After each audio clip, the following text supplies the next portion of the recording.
जी जनाब, तो हम लोग यहाँ पे बात कर रहे थे मल्टीप्लाई के लिए कि भाई जब भी मल्टीप्लाई का ऑपरेंड यूज होगा तो इट्स मीन कि आपको EAX रजिस्टर लाजमी यूज करना है, क्योंकि मल्टीप्लाई को पता है कि भाई इसका जो सोर्स होगा यानी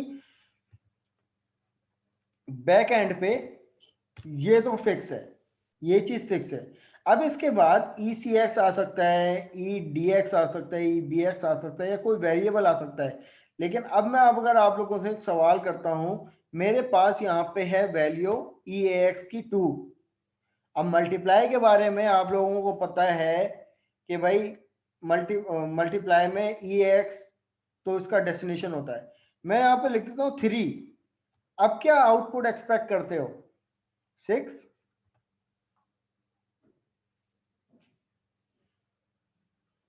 जी जनाब, अब क्या आउटपुट एक्सपेक्ट करते हो?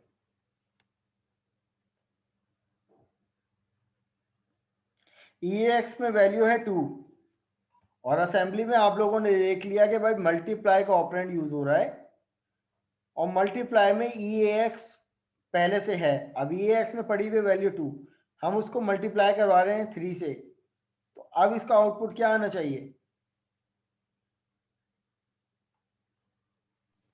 सर पता नहीं, लेकिन सर रजिस्टर तो होना चाहिए ना। हाँ, तो अब मेरा सवाल बेसिकली ये है कि क्या ये मल्टीप्लाई का ऑपरेंड, जैसे कि हम एडिशन में कर रहे थे ना कि भाई मैंने ऐड कर दिया EAX को 3 से, तो ये इमीडिएट एड्रेसिंग अलाउ कर रहा था, क्या मल्टीप्लिकेशन इमीडिएट वैल्यू अलाउ करेगा या नहीं, ये मेरा ये सवाल है। तो भाई मल्टीप्लाई का जो ऑपरेंड है उसको हमेशा रजिस्टर चाहिए या कोई वेरिएबल चाहिए, मतलब कोई कंटेनर चाहिए। वो कभी भी इमीडिएट वैल्यू को अलाउ नहीं करता। मैं जब यहाँ पे बिल्ड करूंगा ना तो यहाँ पे साफ साफ लफ्जों में मुझे एरर देगा कि भाई इमीडिएट ऑपरेंड नॉट अलाउड। और कहाँ एरर दे रहा है? वो इस इंस्ट्रक्शन में दे रहा है कि भाई EAX तो इसको पता है कि भाई EAX जो भी है, लेकिन उसके बाद यहाँ पर सोर्स में इसको कोई ना कोई या तो वेरिएबल चाहिए या कोई ना कोई रजिस्टर चाहिए, ये कांस्टेंट वैल्यू अलाउ नहीं करेगा। राइट, ये वाली बात क्लियर है भाई? अब इसी तरीके से अब इसी तरीके से यहाँ पर हमारे पास इसके बारे में मैनुअल में हमने क्या डिस्कशन पढ़ी है कि भाई इन 32 बिट मोड मल जो है यानी MUL मल्टीप्लाई की जो इंस्ट्रक्शन है उसको कहते हैं हम लोग अनसाइंड मल्टीप्लाई। सही है। अनसाइंड का क्या मतलब? साइन जो वैल्यू होती है वो हमारे पास माइनस वैल्यू होती है, अनसाइन जो होती है वो एक पॉजिटिव वैल्यू होती है, तो इसको हम लोग अनसाइंड मल्टीप्लाई भी कहते हैं, जो कि हमारे पास comes in 3 versions. The first version multiply in 8 bit operand by AL। पहला वर्जन AL के साथ है, दूसरा वर्जन जो है वो AL का यानी 8 बिट का एक्सटेंडेड फॉर्मेट में है, किससे? 16 बिट के साथ। और तीसरा वर्जन जो हमने इंप्लीमेंट किया अभी 32 बिट के साथ। अब आप मल जो है वो जरूरी नहीं है कि EAX के साथ करवाओ, हम जो है वो AX के साथ भी करवा सकते हैं। अगर मैं फॉर एग्जांपल यहाँ पे बात करता हूँ, एक इंस्ट्रक्शन लिखता हूँ मूव AL, 2, और मैं यहाँ पे मल करवाता हूँ मूव BL, 2, और मैं यहाँ पे लिखता हूँ BL। अब बताओ इसका आउटपुट क्या होना चाहिए, या क्या आपके हिसाब से क्या ये चलेगा भी या नहीं चलेगा? क्या होना चाहिए? चलेगा सर, तो मैं 4 यहाँ आना पे चाहिए। डीबग करके चेक कर लेते हैं कि भाई इसकी असेंबली में क्या कहानी चल रही है और क्या ये चलेगा भी या नहीं, या रजिस्टर में किस टाइप की वैल्यू आ रही है। भाई ये चल तो गया, हमें ये बात तो क्लियर हो गई कि भाई ये इंस्ट्रक्शन सही है। अब हमें ये चेक करना है कि भाई रजिस्टर में और इसकी डिसअसेंबली में क्या चल रहा है। अब असेंबली में आप यहाँ पे ये देखो, ये आ गया पहला वर्जन। अब इसने बाय डिफॉल्ट क्या कर दिया, अब EAX की जगह AL कर दिया, लेकिन कहानी वही है, आया एक्यूमुलेटर है। सही है भाई। तो यहाँ पर जो ये वाली बात हो रही है ना कि भाई इसके 3 वर्जन हैं, तो ये पहला वर्जन अब हम इंप्लीमेंट कर रहे हैं 8 बिट का, जिसमें हमने AL रजिस्टर लिया। अब AL तो फिक्स है, इसकी असेंबली में AL फिक्स है। सही है। और ये BL क्या है, वो हमारा यूजर इनपुट है दूसरा, कि हमने दूसरा वेरिएबल को, दूसरा रजिस्टर यूज किया, उसमें 2 वैल्यू है। अब मल्टीप्लिकेशन में अगर हम जाएंगे तो यहाँ पे जब इसको मल्टीप्लाई करेंगे तो यहाँ पर वैल्यू क्या आ गई AL में, 2 टू द 4, और 4 यहाँ पर अकोमुलेटर के लोअर पार्ट में, लोअर निबल में चलेगी। और जब मैं यहाँ पर इसको इंप्लीमेंट करवाऊंगा, डिस्प्ले करवाऊंगा, तो ये हंसी खुशी मुझे डिस्प्ले करके देगा, लेकिन यहाँ पे तो नहीं दे रहा। अब ये क्या कहानी है, यहाँ क्यों नहीं दे रहा, देना चाहिए था।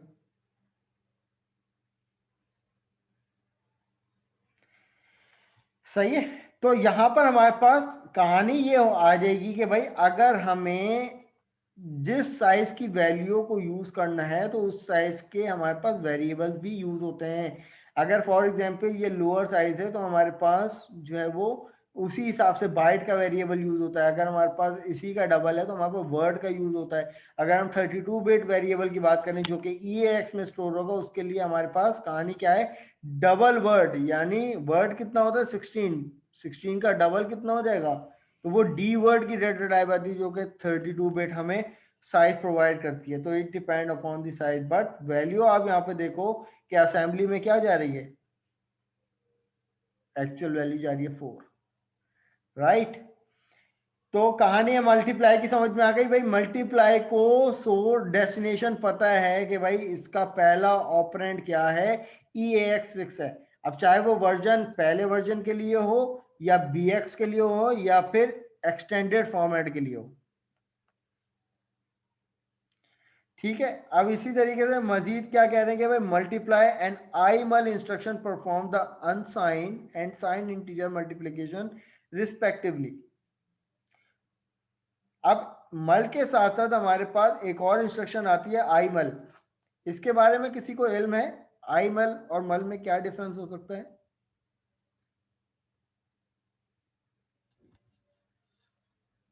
एनीवन?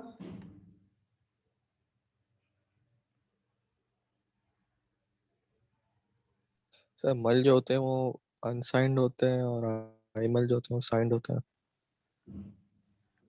यानी दोनों का काम सेम होगा? नो सर, उसका फर्क होता है, क्या कहते हैं, साइन का। मतलब एक प्लस में आता है और एक शायद माइनस प्लस दोनों में आता है, सही है। चलो या एक देखते हैं इसको। माइनस में आता है, कुछ ऐसा है। ठीक है, मैं यहाँ पे इंस्ट्रक्शन लिखता हूँ एक, मूव EAX, 2।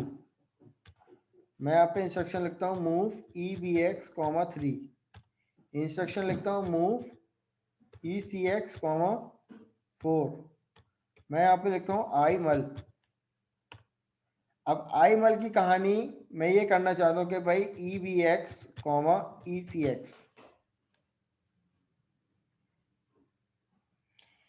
सही है। तो पहले यहाँ पर इस इंस्ट्रक्शन को चला के देख लेते हैं कि भाई क्या आउटपुट आ रहा है, चेक कर लेते हैं। सर मेरे ख्याल से साइन नहीं आएगा, वो जो प्लस आ रहा था ना। यहाँ पे क्या कहानी हुई भाई, 2 क्या है भाई, ये 2 क्या है? देखो पहली बात तो ये समझें कि इसने यहाँ पर एरर तो नहीं दिया। इसका मतलब हमें ये मेक श्योर हम कर सकते हैं कि भाई आई मल और मल में नंबर ऑफ आवर आर्गुमेंट का डिफरेंस है, कि हम यहाँ पर इस फॉर्मेट में वैल्यू दे सकते हैं, लेकिन मल में रिस्ट्रिक्शन थी। इसकी डिसअसेंबली में क्या चल रहा होगा, डिसअसेंबली में भी देख लेते हैं। अगर मैं यहाँ पर इसकी बात करूं, इस इंस्ट्रक्शन की आई मल, तो यहाँ पर देखिए आई मल, पहली इंस्ट्रक्शन देखें, मूव करवा दिया EAX में 2, मूव हो गया इजीली। फिर हमने क्या करवाया, EBX में 3 मूव करवाया और ECX में 4 मूव करवाया। फिर आई मल में हम क्या कह रहे हैं कि भाई 3 और 4 को आपस में मल्टीप्लाई करवा दो, और मल्टीप्लाई के बाद हम क्या एक्सपेक्ट करेंगे कि वैल्यू कहाँ जाएगी बाय डिफॉल्ट आपके हिसाब से, कि भाई वैल्यू EBX में जाएगी, क्योंकि ECX की वैल्यू 4, EBX की वैल्यू 3, जब आपस में मल्टीप्लाई हो रही है तो वैल्यू कहाँ जाएंगी, EBX में जाएगी। तो यहाँ पर आप देखिए 3 4 12, और 12 हेक्साडेसिमल में क्या होता है C, 10 क्या होता है A, 11 क्या होगा B, 12 क्या हो गया C। अब हमें अगर ये वैल्यू प्रिंट करवानी है तो इसके बाद हमें ये इंस्ट्रक्शन देनी पड़ेगी। क्या इंस्ट्रक्शन देनी पड़ेगी कि भाई मूव करवा दो EBX की वैल्यू, सॉरी EAX में EBX की वैल्यू। अब हम यहाँ पे हंसी खुशी एक्सपेक्ट कर सकते हैं कि भाई हमारे पास आउटपुट जो है वो 3 4 12 आएगा। बट आई मल ने क्या किया कि अगर आप दो अलग अलग ऑपरेंड को, आई मल में कहीं भी AX की कहानी नहीं है, हमने दिस असेंबली में भी देखा और हमने अपने कोड में भी रन करके चेक किया कि आई मल में कहीं भी ये रिस्ट्रिक्शन नहीं है कि EAX ही यूज करना पड़ेगा। आप दोनों तरफ वेरिएबल भी यूज कर सकते थे, दोनों तरफ EAX के अलावा भी रजिस्टर यूज कर सकते थे। ये वाली बात, ये वाला डिफरेंस किसको समझ में आ गया है तो भाई एक्नॉलेज कर दें। अब वैसे भी हमारी क्लास जो है वो वाइंड अप होने जा रही है। जी सर ये स्टूडेंट्स, रिपीट कर दीजिए। दोबारा रिपीट कर देता हूँ। देखो भाई ये वाली इंस्ट्रक्शन को समझो, मैं यहाँ से इसको सिर्फ समझाने के लिए ये वाली मैं इंस्ट्रक्शन मैंने लिखी थी, इसका कोई काम नहीं था, ताकि आपको क्वाइट क्लियर हो जाए कि कहीं हो सकता है किसी के जहन में ये गलतफहमी पैदा हो जाए कि भाई इन दोनों को मल्टीप्लाई करके जो मल्टीप्लाई का जो आंसर आएगा वो बाय डिफॉल्ट EAX में चले जाएगा। तो भाई माजरत के साथ ऐसा नहीं है। अगर किसी को गलतफहमी अगर ये वाली हो गई है तो वो क्लियर कर लो, ऐसा नहीं है। आई मल में ये ऑप्शन है कि भाई आप अपना सोर्स भी अपनी मर्जी से डिफाइन कर सकते हो और डेस्टिनेशन भी डिफाइन कर सकते हो। आई मल के बारे में क्या कह रहे हैं यहाँ पर, अगर हम इसकी डेफिनेशन की बात करें तो आई मल में क्या कह रहा है कि आई मल को कहते हैं साइन मल्टीप्लाई कहते हैं। सही है, instruction perform the sign integer multiplication. Sign का मतलब कि भाई अब इसमें अगर कोई माइनस की भी वैल्यू आएगी तो वो भी हमारे पास माइनस की वैल्यू भी इंप्लीमेंट होती है। Unlike the mul and I mul preserve the sign product. It does not. It does this by the sign extended the higher bit to lower half of the product into the upper bit. तो अब यहाँ पर हमारे पास bit wise यानी कुछ size का भी फर्क होता है कि 8086 इंस्ट्रक्शन सेट परफॉर्म 3 फॉर्मेट आई मल instruction perform 2 operand and 3 operand. अब देखो आई मल हमें 1 ऑपरेंड भी अलाउ करेगा, 2 ऑपरेंड भी अलाउ करेगा और 3 ऑपरेंड भी अलाउ करेगा, जबकि मल सिर्फ 1 ऑपरेंड अलाउ करता है। इसको पता है कि पहला ऑपरेंड EAX ही है, लेकिन आई मल में हमारी अपनी मर्जी है। अब आप यहाँ पर इसके फॉर्मेट देखो ना, आई मल लिखा हुआ है, एक ऑपरेंड यूज हुआ है, ठीक है। इसी तरीके से इसकी एग्जाम्पल अगर हम यहाँ पर देखें, ये 3 ऑपरेंड वाली, तो आई ऑपरेंड एक रजिस्टर, दूसरा रजिस्टर और तीसरा रजिस्टर। रजिस्टर एक होना चाहिए, उसके बाद इमीडिएट वैल्यू भी आप कोई ना कोई वैल्यू दे दो। इसकी एग्जांपल में इस तरीके से इन्होंने लिखा हुआ है कि भाई ये हमारे पास AL की वैल्यू 48, BL की वैल्यू 4, आई मल हम यूज कर रहे हैं BL। तो अब इसको पता है कि भाई AL की वैल्यू, आई मल में AL भी डिफाइन होता है, अगर AL नहीं है तो आप इस तरीके से इमीडिएट यानी इसके अलावा भी कोई और ऑपरेंड भी यूज कर सकते हो। ये सिर्फ समझाने का मकसद है। तो अब जैसे कि यहाँ पे इन्होंने साइन वैल्यू ले ली और यहाँ पे ये क्या है अनसाइन वैल्यू, दोनों को भी मल्टीप्लाई करके एक जो वैल्यू आएगी वो हमारे पास ये साइन वैल्यू आएगी। यही बताया था ना कि भाई रजिस्टर में जो वैल्यू जो नेगेटिव वैल्यू जाती है वो कहाँ जाती हैं, वो इस तरीके से जाती है। और ये हमारे पास 2 ऑपरेंड फॉर्मेट का ये एक अदद कोड दिया हुआ है इन्होंने। इस कोड को भी आप इम्प्लीमेंट कर सकते हैं कि भाई पहले -16 वैल्यू इन्होंने करवाई, उसके बाद बी एक्स में 2 वैल्यू करवाई, और उसके बाद क्या कर रहे हैं कि भाई बी एक्स और ए एक्स को आपस में क्या कर रहे हैं, मल्टीप्लाई। तो माइनस प्लस माइनस, तो हमारे पास -32 वैल्यू आ रही है बी एक्स। अब ये बी एक्स में जो जाएगी वैल्यू, वो डायरेक्ट माइनस में नहीं जाएगी, हम इसको प्रिंट माइनस में करवा सकते हैं इंटीजर करके, बट ये जो रजिस्टर में वैल्यू जाएगी वो उस फॉर्मेट पे जाएगी जो हमने डिस्कस किया। ठीक है। अब इसी तरीके से क्लास एक कहानी ये आती है कि अगर कोई बहुत बड़े बड़े नंबर आपस में मल्टीप्लाई होते हैं, इसकी मिसाल मैं इस तरीके से देता हूँ आपसे कि भाई एक गिलास फुल मेरे पास पानी का है मेरे हाथ में,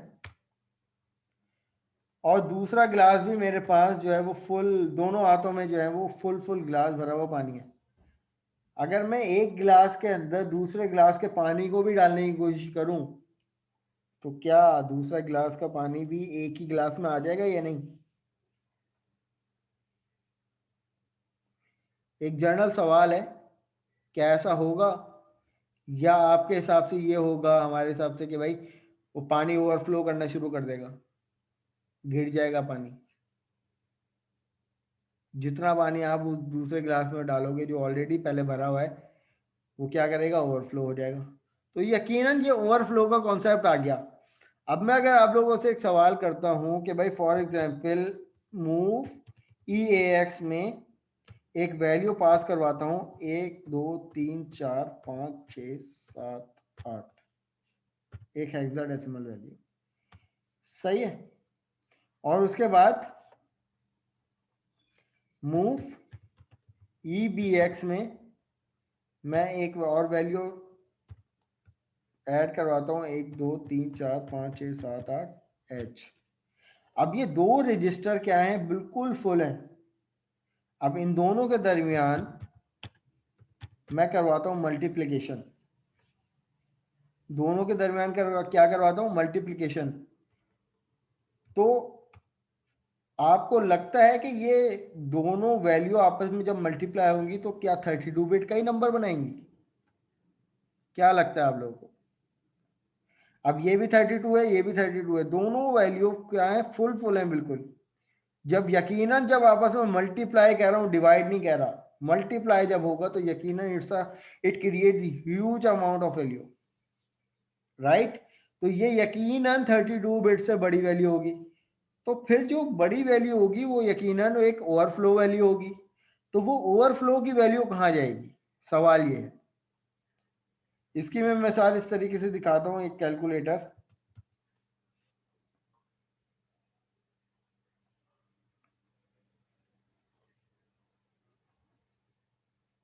कैलकुलेटर में हमारे पास एक मोड होता है गालिबन प्रोग्रामर वाला।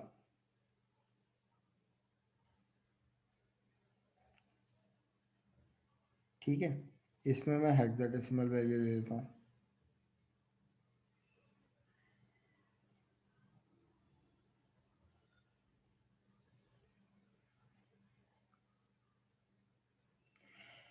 अब ये नोटिस करो, यही वाली वैल्यू मैंने दी, अब मैं इसको मल्टीप्लाई करवाता हूँ इसी वैल्यू से, और जब मैं इक्वल टू करता हूँ तो ये क्या बनती है। अब आप यहाँ पे ये देखो, यहाँ से लेकर यहाँ तक कि एक 32 बिट, और यहाँ से लेकर यहाँ तक के एक 32 बिट। अब नोटिस करो कि भाई ये जो वैल्यू है ना, ये ओवरफ्लो वैल्यू है। ये जब इन दोनों को जब हमने प्रोडक्ट किया तो ये वो वैल्यू है जो ओवरफ्लो हो रही है, और ये वैल्यू क्या है, ये एक्चुअल वैल्यू है। अब जो ओवरफ्लो वैल्यू है वो यकीनन किसी ना किसी रजिस्टर में जो जारी होगी ना, तो यहाँ पे आपको लगता है कि अगर मैं इस पूरी वैल्यू की बात करूं तो क्या यहाँ पर ये देख के बता सकते हो कि क्या ये 32 बिट वैल्यू है?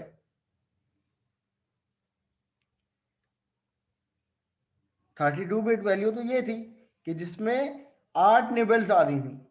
यहाँ तो 4 ये हैं, 4 ये हैं, 8 तो यही हो गई। तो ये यकीनन ग्रेटर देन 32 बिट वैल्यू है, यानी ये 32 बिट से बड़ी वैल्यू है। तो यहाँ पर हमें ये कॉन्सेप्ट समझ में आ रहा है कि यकीनन ये दो रजिस्टर्स मिलकर इस वैल्यू को हैंडल कर रहे हैं, इन दोनों के प्रोडक्ट को हैंडल कर रहे हैं। तो मल्टीप्लिकेशन में भी क्लास यही सिनेरियो है कि जब भी दो बड़ी वैल्यू आपस में मल्टीप्लाई होती है ना, तो जो अब मल्टीप्लाई में ई एक्स ऑफ एक्स है, अब ये जो ई बी एक्स की जो वैल्यू है ना, जब ये ई एक्स से मल्टीप्लाई होकर जो एक प्रोडक्टेड वैल्यू बनती है, उसको जो हैंडल करते हैं ना वो ई ए एक्स और ई डी एक्स मिलकर करते हैं। इसकी मैं डेमोन्स्ट्रेशन आप लोगों को दिखा देता हूँ कि अब यहाँ पर नोटिस कीजिएगा, मैं मल्टीप्लाई से पहले ई डी एक्स रजिस्टर को 0 प्रोवाइड कर देता हूँ। Move E D x comma 0। अब मैं अपने प्रोग्राम को असेंबल करता हूँ, तो यहाँ पर सिर्फ नोटिस कीजिएगा कि कहानी क्या हो रही है।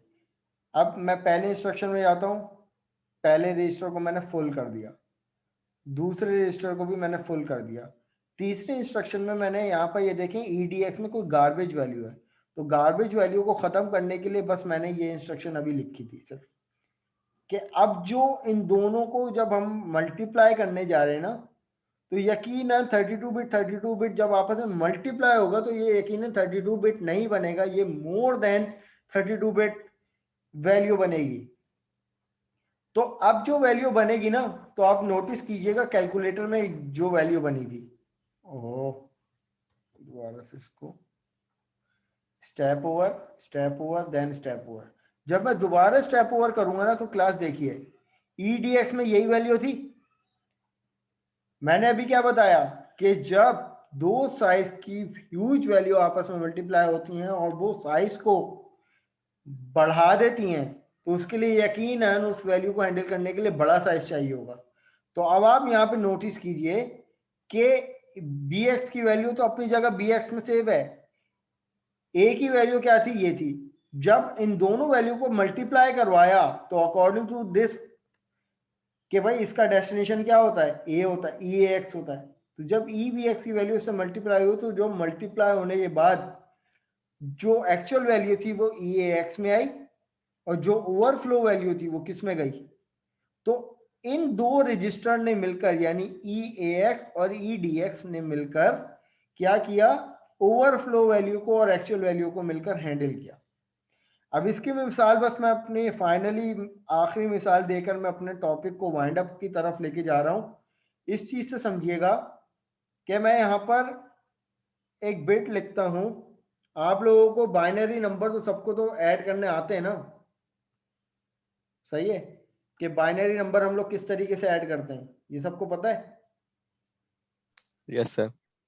ठीक है, अब हम यहाँ पर कुछ नहीं, सिर्फ बाइनरी नंबर ऐड करने जा रहे हैं कि फॉर एग्जांपल मैंने एक नंबर ले लिया 0, सही है, एक नंबर ले लिया 1, एक नंबर ले लिया मैंने दोबारा यहाँ पर 0, फिर यहाँ पे ले लिया 1।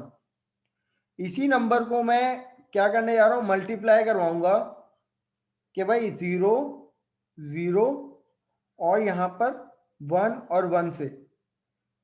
अब मल्टीप्लाई किस तरीके से करवाते हैं, 1 1 जा, जब 1 और 1 आपस में मल्टीप्लाई होंगे तो ये आ गया 1, 1 0 जा 0, 1 1 जा 1 और 1 0 जा 0।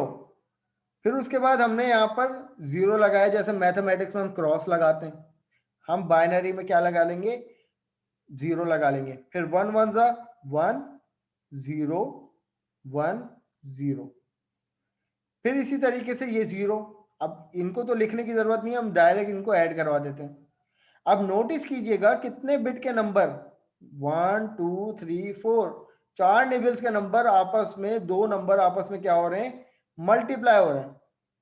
तो अब जो मेरा आंसर आएगा 1 1 1 और यहाँ पे आ जाएगा 1 और ये आ जाएगा 0। अब नोटिस कीजिए कि क्या ये मेरे पास एक्चुअल वैल्यू आई, और ये जो मेरे पास है ओवरफ्लो वैल्यू कौन सी कितनी है, 0। तो इससे तो कोई इंपैक्ट नहीं पड़ेगा, तो ये पूरा जो हो गया मेरे पास रजिस्टर में फिलअप हो गया। लेकिन अगर मैं कुछ नहीं करता, यहाँ पर इन वैल्यू का आपस में मल्टीप्लिकेशन करवाता हूँ 1, इसको भी 1 कर देता हूँ और इसको भी 1 कर देता हूँ, बाकी जो नंबर है मेरे पास 0 0 1 और ये आ गया 1 1 1 जा 1 1 1 जा 1 और फिर इसी तरीके से 1 1 जा 1 और ये आ गया 0। फिर मैंने लगाया यहाँ पर 0, 1 1 जा 1 1 1 और ये आ गया 0। अब इनको क्या कर देते हैं, सम अप कर देते हैं। ये आ गया 1, 1 प्लस 1 कितने होते हैं, 1 0। ठीक है, तो 0 यहाँ पे आ गया, यहाँ पे 1 पैरिटी चलेगी। 1 प्लस 1 प्लस 1 कितने होते हैं, 1 1, तो 1 इधर आ गया और 1 पैरिटी चलेगी। फिर उसके बाद 1 प्लस 1 क्या हो गया, 0, और ये 1 पैरिटी चले गई। देन उसके बाद मैं यहाँ पर लिख दिया 1। अब नोटिस कीजिए कितने नंबर, कितने निबल्स का नंबर था, 1 2 3 4, 1 2 3 4, कितने नंबर का जनरेट हुआ, 1 2 3 4 5। तो याद रखिएगा ये वाली जो वैल्यू आएगी वो EAX में जाएगी, और जो ये वाली जो वैल्यू जितनी भी बचेगी, बाकी जितनी भी ये 0 0 0 जो वैल्यू बचेगी, ये ओवरफ्लो वैल्यू होगी। ये कौन हैंडल करेगा, ये कॉन्सेप्ट किसको समझ में नहीं आया भाई, ये हमारे लैब नंबर 2 की आखिरी चीज थी।